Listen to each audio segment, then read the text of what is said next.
Dude, we're zooming through this light tunnel, and these lights get blurry, and sometimes they turn gray. But when you're zooming through the light tunnel, you get the purple. Sometimes you find a dead, washed up iguana on the shore of the beach, and you're like, what the fuck just happened? This is smooth brain, man.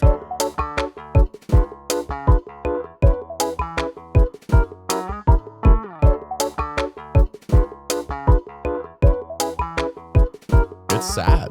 Once you pass 21, it really does feel like your body's like entering adulthood, which should be your prime, but also shit's like gonna start hurting. Yeah. I feel like a life cycle perfectly synchronizes with a high. Where like at first maybe it's overwhelming and then it gets really good. And then you kind of you know more about how it feels and you can kind of control it more as it tapers down. Yeah. And then it just gets less and less and less and then it's gone. And that's how I feel like human life is. And it gives me a tremendous amount of anxiety every time I feel like a little like step down. Like when you stretch in the morning, you're like, oh, I'm fucking worse now. Uh-huh. I don't think that has to be a linear like downward slope though. Like in this frame, I'm definitely more optimistic than I am realistic, because realistically I can see how shit would only get worse once you're sort of like past your body's natural prime, like physically. Yeah. But I'm convinced that once you hit 50-ish, if you set your life up the right way, that could be your prime, like mentally. Like you might have way more fun in your 50s and 60s than you had any other point in your life. Agreed. I think it's like even though your like neurons might be decaying, it doesn't mean that the output of your neurons is not better than it used to be. I think the trick is just not doing something for 20 years leading up to 50 where you no longer know who you were at 30. Like you need to capture your feeling when you're in your prime and go like, even if I have other life responsibilities, I need to return to this later when those responsibilities start to dwindle. But I feel like most people forget entirely who they were and who they wanted to be over the course of, that 30 to 50 range. Definitely. That's important because I do a lot of things and I'm like, this would make young Mateo super stoked that we're doing this. And I want to be constantly living like that. Mm-hmm. And not like living prisoner to that. Yeah, it's a good guider. Mm-hmm. Yeah, it's the be your own hero thing too, where it's totally possible to do all the things that you thought were going to be really cool to do.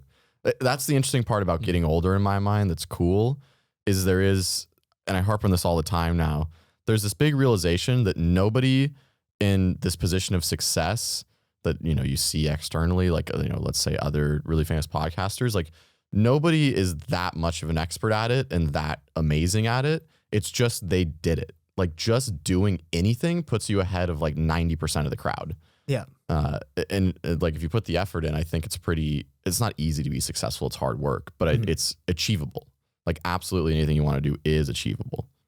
My dad always told me as a kid, like if it's easy, anybody could do it. And that's so corny, but it's so right. Mm-hmm. He used to push me into like these huge waves while surfing, and it scared me away from surfing. And I'm like, surfing's hard.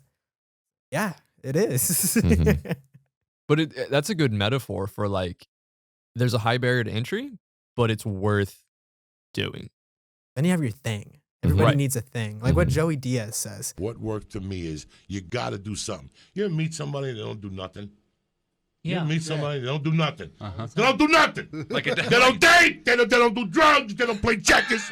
They don't do nothing. How long do you like those people for? You don't. I like people with a little bit of edge to them. They got to do something.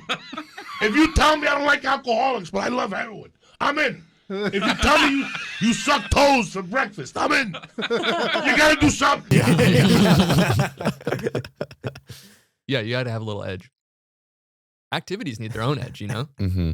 It's weird when you define yourself by something that anyone could do. You're like, oh, I'm into drinking. And you're like, hey, you open a bottle and you've completed that task. Yeah. It's the 0 to 1. If the 0 to 1's really easy, then it's like, well, that's not special at all because I could start that today and be into it. But if the 0 to 1 takes like weeks or months to actually figure out, then that's the barrier between like everybody else and you doing this hard thing, is just the 0 to 1 process. Speaking of realizations, I had a realization yesterday. I'll get to the story later, but like, here's the realization. Wrote this down on the notes. Life is a color tunnel. Oh, baby. I can't believe you didn't think that was as important as it is. It's so important. I mean, like, yeah. The broadness is the value in this statement, right? Like once you explain it, it will be probably less universal. But color tunnel is just too It's good great. of a phrase. Like take the rainbow or like the RGB scale of like that circle. Okay. I want you to print it out and wrap it up in a tube and tape it together like you have a straw, and you're basically traveling through that. Absolutely. And like there's colors and feelings passing you by. But more specifically, I was doing mushrooms yesterday, and Zell and I were walking down the street, and there was flowers and different colors and vibes. The sky was like this blue-gray reflecting off the ocean. There was like purple flowers going on. And it was just like beautiful, but like you remember these colors and like you take the color in and then you walk past and go on to the next color. And I would argue there's no way to hold on to the colors that you did pass by. You shouldn't be. You should be enjoying the colors and moving on. If you try to get stuck on one color too long, I mean, you should stay there naturally. Like you'll be there for a bit. Yeah. But then if you like go out of your way to stay at one color in life, then you're not going to be able to enjoy like a different color. Well, and I would also argue that those colors eventually repeat, you know? It's not infinitely different colors. It's you're going through this repetition cycle of different, you know, feelings and moods as you progress through that color tunnel. And if you miss a mood, it's like, don't try to lock yourself into that mood because it'll come back if you just let yourself experience these other things on the way back to that mood. You know, and this ties right back into Greg's maze. Like you shouldn't be stuck at the top afraiding your life's going to go backwards or trying to stay there. You have to be moving forward in life and you're going to find those feelings again. Yeah, stagnation is definitely the pain of it, of like trying to be like, oh, I want to stay here. It's like, no, once this thing doesn't look cool anymore, look at something else. And eventually it'll come back to the same coolness. I would be interested too if you have any insights about the frequency of the colors that appear. Like, would you say it mostly equals out, or do you think there are certain colors that dominate that tunnel? I think it depends on your mood and what you're focused on. Because if you're having a bad time, like the trip did kind of go bad. And so I kind of got super stressed out. And then I wasn't focusing on the beauty of everything as much. And everything, in a way, turned a bit more gray. But I wasn't really focusing on the grayness. I was like, get home and get the shit done. Gray is really interesting in terms of going into color science of like, you were probably talking about saturation rather than like, it wasn't gray the color, it was gray like everything was like. Things lost its color, I lost my focus on the color. Because gray is important color. Right, like real gray is cool. But desaturation is, I think, pretty heavily associated with like, this is worse now. Real gray is a beautiful canvas. You can put so many, like these walls are gray. Yeah. And they're a bit dark in my opinion, but like I could put these panels up. We put these little green stuff up and it's like a beautiful blank slate, I guess. I would almost describe gray as like a transition color. Like it's almost expressing that there's a transition happening in the mood in a way where it's like your space goes gray because you're in this weird transitory phase of like reaching out to the next color that's coming in. But with gray walls, it is like it's a canvas that can naturally transition. Dude, we're zooming through this light tunnel and these lights get blurry and sometimes they turn gray. But when you're zooming through the light tunnel, you get the purple.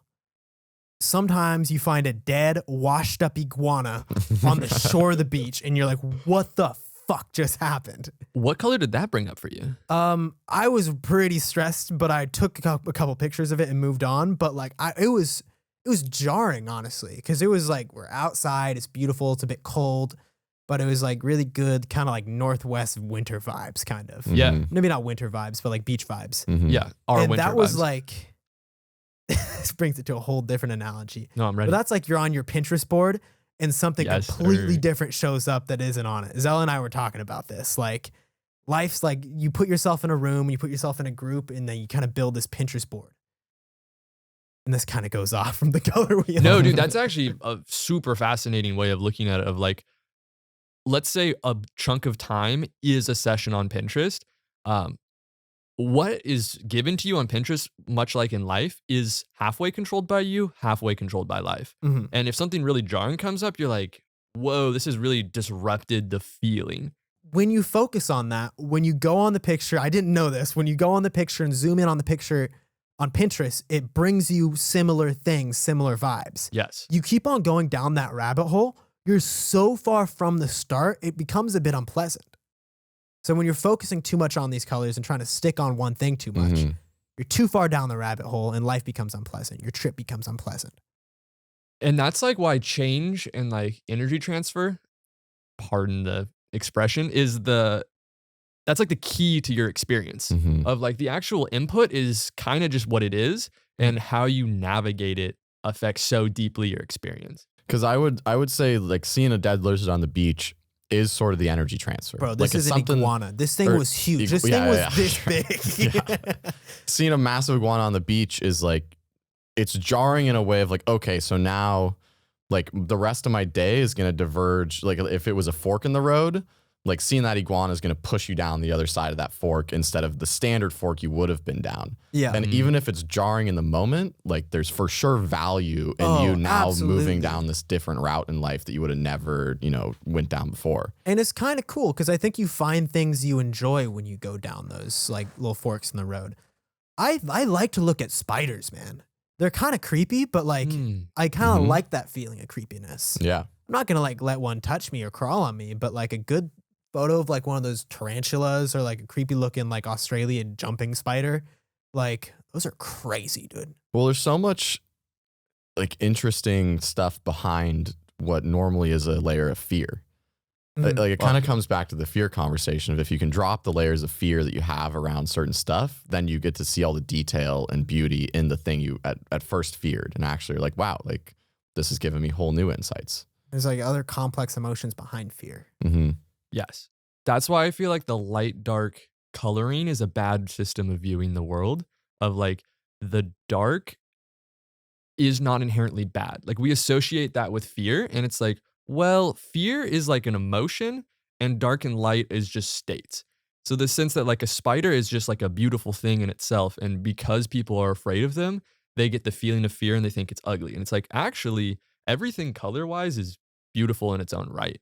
Definitely. Yeah. You just have to be like, am I feeling anxious or scared, or am I happy and positive? And then what things bring that on is individual. That's why I also like, this is kind of your viewpoint, is at least you're the one who brought it up to me, is the idea of this non-dualism thing. I feel like a lot of people actually, they gravitate towards dualism as the explanation for it's like, well, yeah, I'm going to have these really bad feelings because it's dualism.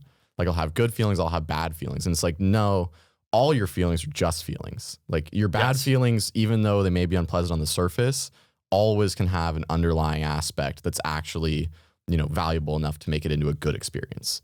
But it's just choosing to look at it that way and not succumbing to like the dualist mentality of it's just bad, so it's just gonna be bad. It's like, no, there's always an underlying thing there that you can bring it home, and connect it to your good side. And what I would add to that is like, or just like enhance about it, is pain and death and sadness and darkness, like all of those things, sadness particularly, is not a bad thing. Being sad is not bad. It's like every emotion is a quote unquote good emotion. Resisting your sadness feels horrible. And that's why people think of sadness as bad. But if you just go, oh, I'm a little down today, I'm just going to keep doing the things I normally do. Then you look later on and go, what a beautiful little like contrast to the positives in my life. Because like the negative emotions are actually positive ones if you frame it that way. Yeah, absolutely. And that iguana was like a really interesting part of my day. Yes. I sent it to my mom and I'm like, what the fuck happened? Should have brought it to your mom.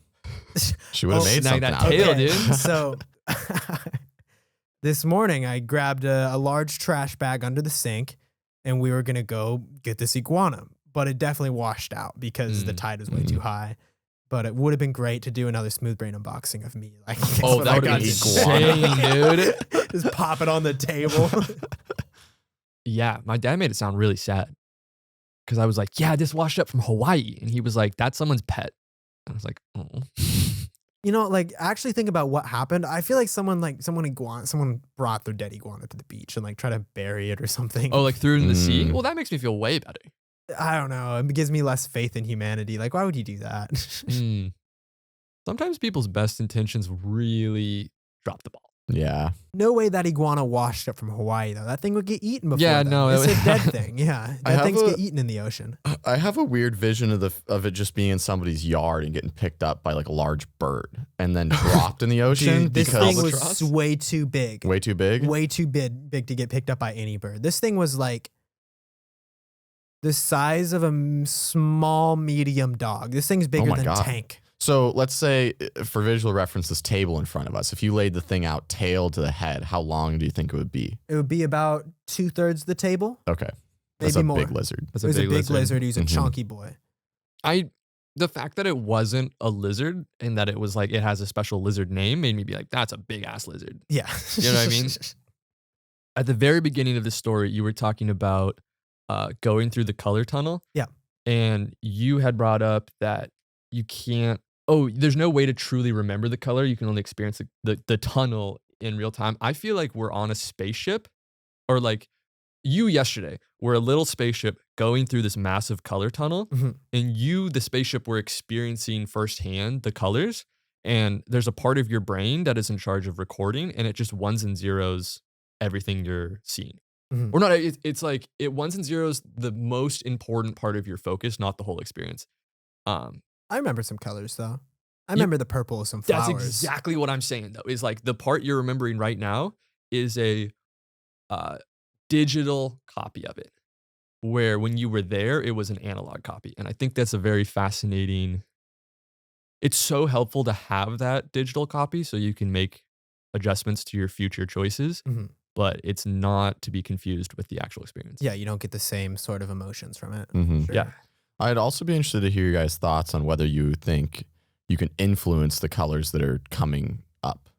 In my mind, if you frame things correctly, you can basically like have causal influence on like what will approach you next. Definitely. As far as color, 100%.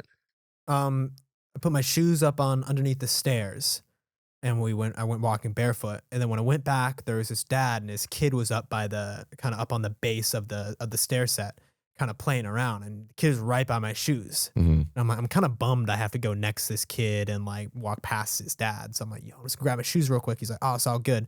And then after the end, I was like, thank you, man. Have a nice day. And I'm like, that made the experience so much more positive in my mind. Dude, I would even start doing that. I kind of having the same experience as you, where it's you make these realizations that you can make very small adjustments to the way you interact, with the people around you or the things around you, and completely change the way it goes. Mhm. Like even driving through a fast food restaurant, of when they ask you like, oh, how are you doing? Just responding like, I'm doing good. How are you? Before just immediately jumping into your order, like consistently creates a much better experience. Like, you can tell on both ends that it's like, oh, now we're both having a nice, pleasant time. Yeah, Like you there's no stress in this situation. Definitely. And even if there is a bit of stress, just keep on trying till the end. Mm-hmm. And then like you can at least say you've tried. Mm-hmm. You can tell when you break into someone's real brain and they turn off their like auto responses, and they'll be like, oh, my shift's like almost over. I got like 20 minutes till you're off. And you're like, that's sick, dude. I love that feeling. And then now it's a good vibe. Yeah. And it's about tone too. It's about genuinely meaning it. Where it's like, if this person in response to this question is going to give me an entire spiel, I'm like ready for that. Like that's what I'm inviting, and I'll be happy to have that. Because you don't want to ask somebody in ill faith where you're like, I don't really care about your answer to this. If you're going to ask somebody and start something like that, it's like, oh, like, Man, it's a fine line though. We're checking into the Brownsville airport. Mm-hmm. And then this dude is like, hey man, I like your shoes. And I'm like, thank you. He had nice boots on. I'm like, I like your boots. And I was like, this is good. I'm happy that happened. But then he went on a whole fucking spiel about boots and shoes and his philosophy to shoes. And now he's like, I like how you wear these beat up Converse, man. I used to have this pair of beat up Converse about blah, blah, blah, blah, blah. Mm-hmm. Then he talked to my mom, like, I like your shoes. And my dad, I like your shoes. And I'm like, what's your problem? Yeah. Well, and that dude definitely has a problem, but that's almost opposite, where you didn't invite that. Like That's true. that dude complimented your shoes, and you didn't invite that conversation in with your response. He just decided to have it anyways. I reciprocated like positive energy, but I wasn't inviting in like a spiel. Mm-hmm. I'd love your guys' thoughts on, do you think that's related to damage? Because I always see someone oversharing as like, oh, you don't have an outlet for your personality, but maybe it's just a different personality than what we have.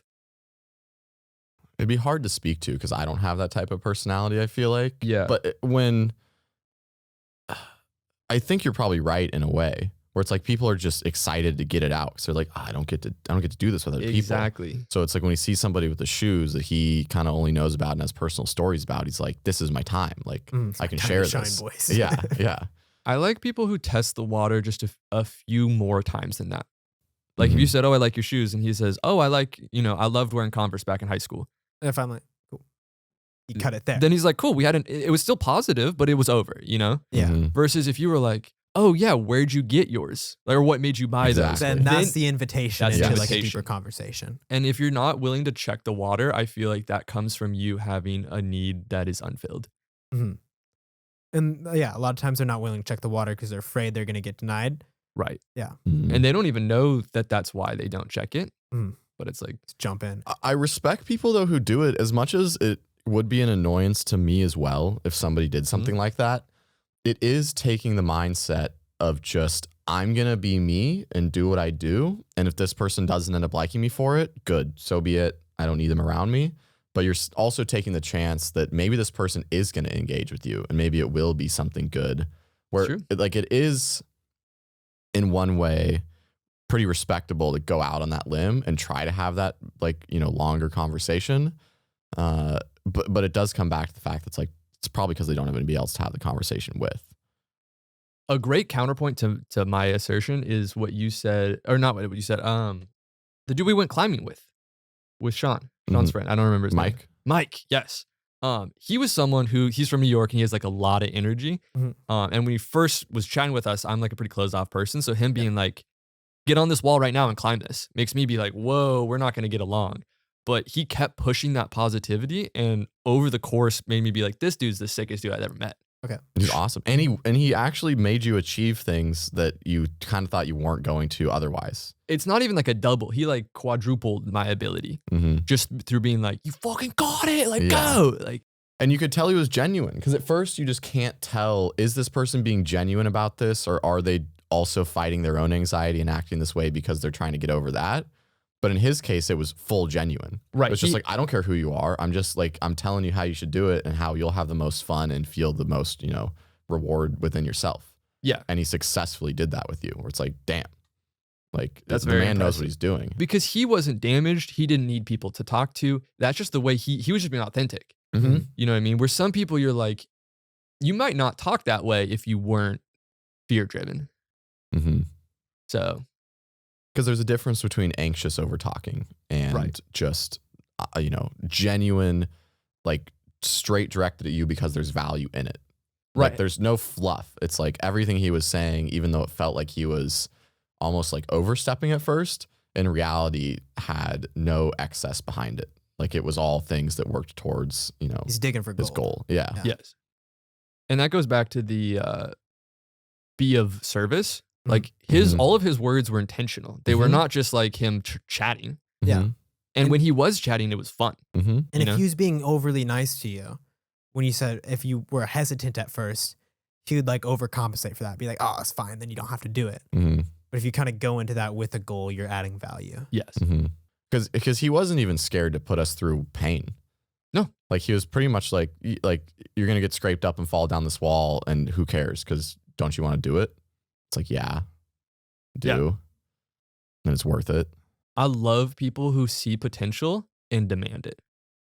I think that's why a lot of times, like when I was younger, I preferred people who were mean to me is because I knew I was barely tapping into what I could be. And people who said that was okay and you're doing great, I was like, you're lying to me. And now I know I'm like, they weren't lying to me. They're trying to be nice. But I do respect someone who's like, give it some juice, dude. Like, Today I decided to use my new charcuterie board to treat my wife when she got home from work. I cut up some fruit and some cheese. Oh my God, I almost forgot to tell you guys. A man honked his horn at me today because he disapproved over something I was doing while I was driving. I didn't turn quick enough for him. And even though I don't really pray anymore, today I prayed that man would develop a genuine love for roller skating, that it would just become his passion. He would build all of his friendships around it, every gift he got and gave was about roller skating. I just prayed that this would become this man's whole life, that roller skating would become the primary marker of his identity, and then he would break his ankles, lose all of his friends, and die alone with children that hate him. Anyway, there's my wife. She's so surprised. She's so cute. Oh man, I love her. Dude, that's a video about rabbit holes right there. Yeah, Jesus fucking big time. Christ, dude. I don't know if is it come first that you think this dude's gonna. Are you like, I want this dude to break his ankles, or do you first think about, I want this dude to have a passion, and then figure out the way to murder that passion, and then the ill wishes to come. It's like what a villain does. Like literally in The Dark Knight Rises, Bane put Bruce Wayne in that giant pit prison. And it's like, not only am I doing this, I'm giving you a TV so you can watch Gotham burn to the ground. Like it's pain plus an extra step. That just sounds like slavery with extra steps. Or it's joy plus the extra step of taking it all away and giving that pain. Whoa, that's kind of hectic. It's like the ultimate torture or punishment, I guess. Is that just what life is? The ultimate torture? I don't think so. I mean, if you want to view it that way, Yeah, can that's be. a horrible. I take that shit back, dude. Well, I I'm think bad. it is. I think it's the ultimate torture, but it could also be like Also, the ultimate pleasure. it's That's the why it ultimate exists. orgy for sure. Yeah, you just need a level of torture for it to be fun. Yeah. Yeah. And I know that like very well. So bummed Greg, off I that. think you like the torture a bit, man.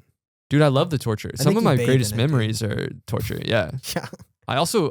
I believe we all get what we want, and you look at my life and see a lot of torture, and it's like, it's probably what he's into, you know? Greg's into that sort of shit, you know? Greg's gonna have a little dark room in his future house, dude, with some chains and shit for sure. Chains, Yeah, whoa. you're gonna get I some- feel like you're confused about the darkness that is my sex life.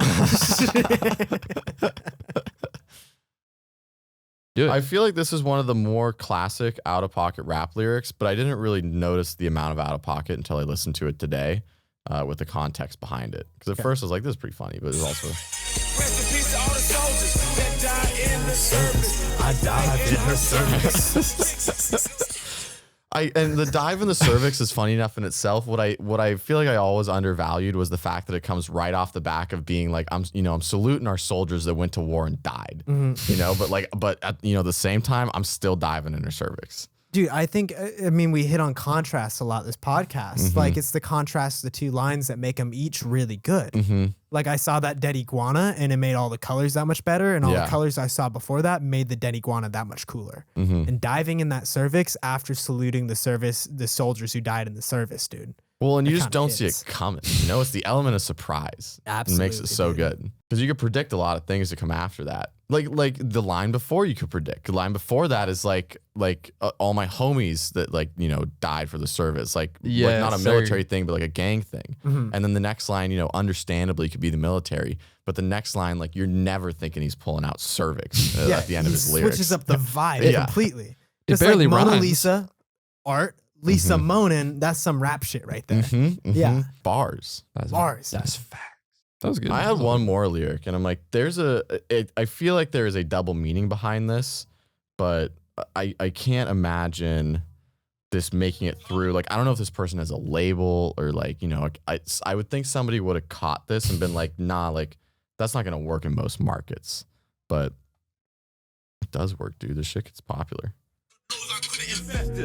How many times have I touched them kids? The whole up block be molested. My girl puts it in a bag. What? Did he say the ops though? Wait, No, what no. was that line? This Yeah, word, yeah, I need to know yeah. this line first. I need to know this context here. Yeah, let's pull that up. What It's, do you think? The line specifically is, how many times have I touched them kids? The whole op block's been molested. That's exactly what I thought he said. That's what I thought he said as well. And That doesn't make it any better. I was like, there's no way he said that. Yeah. There's no way he asked how many times I touched them kids. And he's He's- literally saying, he's asking you, how many times have I touched them kids? And then tells you, I done molested the whole block. That's insane. Are those the lyrics? Those are the exact Let me lyrics. see. Let me see. I thought he was saying like he's calling the ops kids, and he was like, "How many got molested? Fucking No. all of them, dude." Well, but that is kind of the line. He's like, the point is like, I done molested all these kids. But But there is context behind it because it's like slang for his like region. Where Who is this? Is this like Stormzy? What does op mean? No, it's I actually don't know what op means. We're too much in a bubble to know what Op op is means. a cop, dude. That's what I'm saying. Yeah. Yeah. So okay, so he's saying. So he's saying he molested all the cops. He's saying dude. he knows where the cops live, and he done molested that whole block because of it. Oh, he molested the block. Yeah, The ops' block. The ops' block. Oh. So this kids thing is a whole separate line, probably. Well, the kids thing is what makes it out of pocket, no matter what the meaning is. Because the I touched them kids, like that's supposed to be I stabbed these kids, and molested is like you've been stabbed. So Yeah. he's saying he stabbed every kid on the block, but I'm like, you still saying you stabbed every child on this block. And this is an English Which is- rapper, though, right? He yeah, had an accent. So, like, okay, it's different language for sure, but like the way that translates is so bad. So bad. And especially with just rap market just being a lot of Americans listening to that, like, there's no way we're the only people that hear that and think that's terrible. Yeah, like that's not good. Jesus Christ. That's a tough metaphor. It's by the artist is Heady One. Yeah. I got a video I want to show you guys. I have a video I really, really want to show you guys. So Kanye is at a Pusha T album listening party, okay? And this is a 6-second clip of him giving a freestyle, apparently. And this is it. Just tell me what you guys think he said.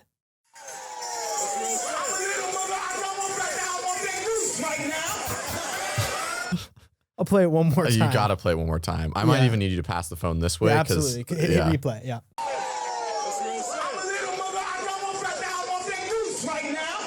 Okay. Okay. Way clearer the second So time. he's off that goose right now. No That's doubt. a fact. That's Yes. a fact. Absolutely. I'm off that goose right now. I almost feel like was all the noises leading up to I'm off that goose right now, just him finding the words I'm off the goose right now. Maybe that's the premise because he's off the goose. He's just kind of, He sounds like he's off the goose. he's absolutely off the goose. Art in authenticity, I feel like, is like, that's where it's at. And I think We're that's like- what Kanye does best. Oh, yeah. We'll never know if he was thinking of words or just fucking off the goose. But Yeah. now that we look back on it, we're like, the goose is the words that was before it. And my favorite people are off something, dude. Kanye's off the meds and off the goose. Yeah. No doubt. I like that for Kanye, off the meds isn't like I'm on the meds. It's genuinely I'm off the meds. But when he's off the goose, he's on the goose. Exactly. Is Grey Goose vodka like a big thing? Is that good? Is that the good vodka? Is that what I should be drinking? Vodka is indistinguishable. But Grey Goose is like the classic top shelf vodka. If you're going to a club, it's like you get Grey Goose for your table service, you know? Beautiful bottle. Mm-hmm. A lot of value in the bottle. I've never seen Dylan off the goose, dude. I've seen Dylan off the goose. It's a Yeah? good time. What's that like? He's a hoot. It's pretty rare though. Yeah. You're a very love-forward person, I feel like, at the end of the day, which is really cool. Like, I don't know if like a stranger would be like, oh, Dylan lives his life love as his frontal taste, you know? But like, I feel like when you really let yourself go, it's like, it's all good. That's like the vibe you give to everyone. Yeah, I've got no bad vibes or ill intentions towards any interaction I have. Yeah. And I feel like sometimes I probably come off as closed off, that's like all on me, you know? Like that's not my intention to put out. That's just like who I am. I'm gonna seem closed off for a little bit. I think some of your closed offness is what allows you to be love forward. Is because when things get past your walls, you can be like, hey, buddy, nice to meet you. Yeah. Which is really I what. never picture Dylan say, hey, buddy. Yeah, I mean, I'm not going to say, hey, buddy, nice to meet you for sure. I but guarantee that's what your brain is saying to like, you like let one color in from an experience and go, what a nice color. Or like me, I'm getting berated by a rainbow. It's just like a fucking.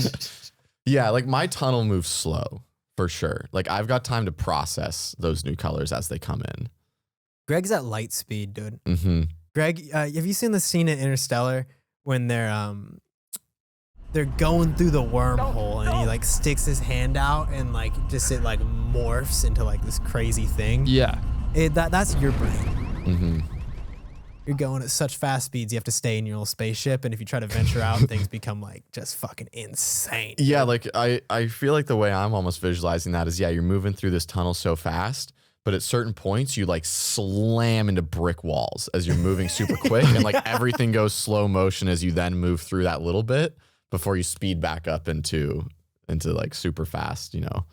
I split those memories into 2 parts. It's like before I hit the brick wall, I pinpoint the emotion of, oh, I'm hitting a brick wall. And then after that moment, it's always like a rebirth. Like I teleport through the wall into a new tunnel. I don't know if that's too heady, but like, I think, but you just view the tunnel differently after you hit the brick wall because you got CTE, dude. Yeah. that actually makes a lot of sense. Cause like you're never changing tunnels, right?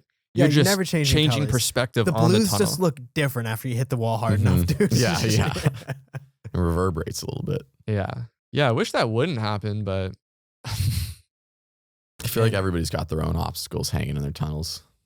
mine are just fucking walls. Brick walls. But you get through them because you're moving so damn fast, you know? Oh, dude, you're demolishing these brick walls. Absolutely.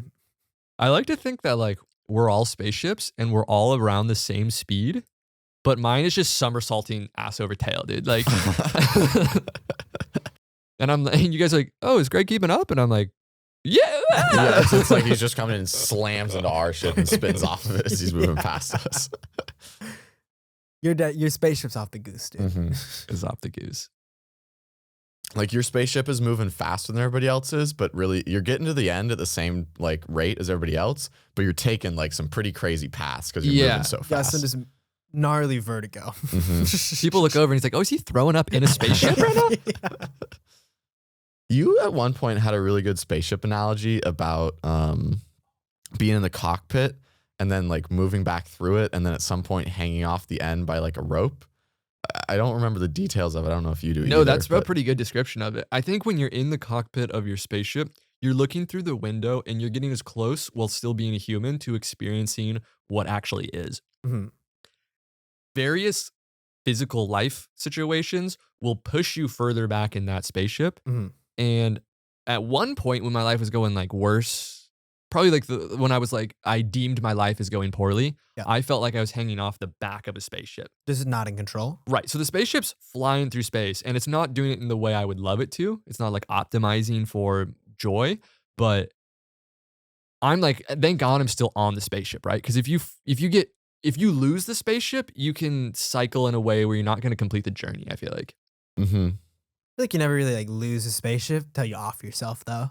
Well, that's what I mean is like, I agree. You cannot ever not touch the spaceship, but you can get so far off the spaceship where you can't imagine being in the cockpit ever again. And you're like, well, I'm commit a sui. Mm-hmm. Which is that's why the analogy was born. You know what I mean? Because I was like, thank God I didn't get so far off this, so deep on the rope where I was like, I got to cut ties. Because I'm always imagining like the end of the rope is like you're behind the rocket engine. You're like getting the chances that you can actually pull yourself back up that rope are like near impossible. Which is then that happens. It's like there's people who have been through life experiences where there's just like as much as you want there to be some way to recover, there maybe isn't. And like that's just the reality of the situation. I think therapy is really interesting in the context of like some people are looking for a heat shielded helmet. Mm-hmm. That's all therapy can offer. Like for me, I was like, I would really like to climb the rope. And they were like, yeah, you're not that far off the tail. We can get you there. And like, thanks to my situation where I have like good family and good friends and everything, it was no big deal. But some people, it's like, some people even just want sunglasses, bro. They're like facing a rocket and they're just like, whatever, man. If I can get some sunglasses, it'll be like, if I don't yell at my wife anymore, we're chilling. Mm-hmm. Where it's like, oh, did you want to have goals? Did you want to have hobbies that weren't drinking? Do you want to like love your kids? And it's like, no, I'll just not hit my wife so I keep my family together. And you're like, that's fine, you know? It's better than hitting your wife and not keeping your family together and still drinking and doing all the other stuff. It's just like, you know, sometimes you get locked into like that would be your long-term goal versus like a short-term goal of like, I would like to go from, some people are in the cockpit and they're just not in the driver's seat. Mm-hmm. That's a whole different realm. Or they're in the cockpit, but there's just like, there's like not even an effort made to grab the yoke or whatever, you know? Yeah. And I think there's a whole thing of like, when you're in the cockpit of deciding where you want to go in this wonderful tunnel, that is the highest point of life that I've seen so far, is looking at you thinking everything in the world is wonderful. Mm-hmm. What am I going to pick? Mm-hmm. That's honestly, that thought sent me off the back of the rocket ship. But people like Mike, like I feel like we're like, okay, I don't care about the greens. We're just going to go warm colors and head in that direction. And there's so much benefit to just picking and going. And I feel like it almost is an opportunistic thing where it's basically like if an opportunity presents itself and it's good, just take it. Yes. Because why aren't you taking it? Like if it's there, like if it's presenting itself to you, I feel like the mentality should be that like this opportunity is in front of you. So therefore you're like ready and should take that opportunity. Because why would you be getting the opportunity if you weren't ready for it? So it's like if you just do that and keep taking those opportunities that pop up, like that makes you a Mike type. Yeah. Because you can't control the steps as much as you can control out of your options. What do I pick? Mm-hmm. One of my favorite authors who wrote The Time Warrior, his quote is, "Don't order Chinese food if you're in a Mexican restaurant." Mm-hmm. Some people are like, I will only eat Chinese food, and they starve until they somehow get it delivered, you know? Mm-hmm. Or it never comes. Where he's like, out of your options, pick something, and then next time it comes around for another choice, you can keep going in the direction you want. Mm-hmm. Like a left, right, right, left. Oh, wait, that's fucked up. Left, right, left, right, right, left, right, right, right is still going to get you closer to your right goal than if you were at step one waiting to take a right. Fucking smooth brain. Smooth brain, man.